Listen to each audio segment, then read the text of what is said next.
चारों चौथा नाती मान। अब कहते हैं कि जीवात्मा इस शरीर में आई तो पहला बंधन वह पड़ा और दूसरा बंधन जो घर में आपके साथ लगा दिया स्त्री का वह हो गया। अब ये दो बंधन हो गए और आप इस मोह ममता में फंसने लगे। ये बंधन बड़े दुखदाई हैं, तरह तरह के संकट पैदा करते हैं तो आदमी बेचैन बेहाल हो जाता है। क्या करेगा कोई, ये हर घर में बीतती है, उसका अनुभव हर घर में होता है। नाती के कहीं नाती होवे फिर यह कौन ठिकान।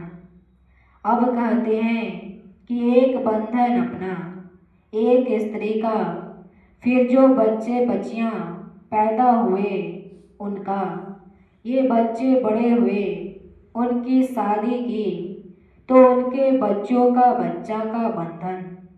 तो बंधन एक के बाद एक चल रहे हैं, एकदम से डोरी लगी है, मोह ममता पीड़ित किए हुए हैं। अब आप इससे लगे हो तो किसी की बात कैसे सुनोगे। कोई सुनाए भी कि यह मनुष्य शरीर अमोलक है, जीवात्मा के कल्याण के लिए मिला है, कुछ अपनी जीवात्मा के लिए कर लो। पर नहीं, कुछ सुनते नहीं हो, इसी में लगे रहते हो कि जो कुछ बस यही हमारा है। धन संपत्ति और हाट हवेली, यह बंधन क्या करूं बखान। अब कहते हैं कि नाती के भी नाती हो जाए तो फिर क्या पूछना बंधन का। बड़ा सारा परिवार हो गया, उसी में कभी तुम हंसते हो कभी रोते हो। यह बंधन अज्ञान का है, इसमें से तुम निकल नहीं सकते हो। तुम इसी में मेरे मेरे में लगे रहे और समय निकला जा रहा है। महात्माओं ने आकर कितना जगाया तुमको, पर तुम जागते ही नहीं हो।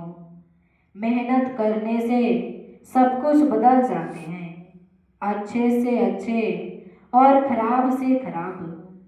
चौलर पचलर सतलर रसरी, बांध लिया अब बहुविधि तान।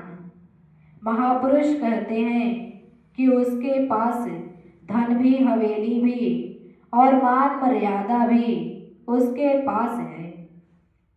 अब इतने बंधनों में बंध गया कि निकल नहीं सकता है। कौन इन जीवों को रोज रोज शिक्षा देगा कि अरे भाई ये सब कुछ तेरे काम आएगा नहीं, अब तू जाने ही वाला है और ये सब तेरा नहीं है। कैसे छूटन होए तुम्हारा, गहरे खूंटे गड़े निदान। अब कहते हैं कि शरीर से बंधा हुआ है, क्योंकि इससे बाहर निकलने का रास्ता उसके पास नहीं है। दूसरा स्त्री, उसके बाद बच्चा हुआ, उससे मोह हो गया, फिर नाती हुआ, उसकी ममता पड़ गई, उसके साथ ही धन दौलत से प्रेम हो गया तो चारों तरफ से बंध गए। जैसे हथकड़ी लगाते हैं ऐसे बांधकर डाल दिया। ये माया है, जबकि यहाँ तुम्हारा कुछ नहीं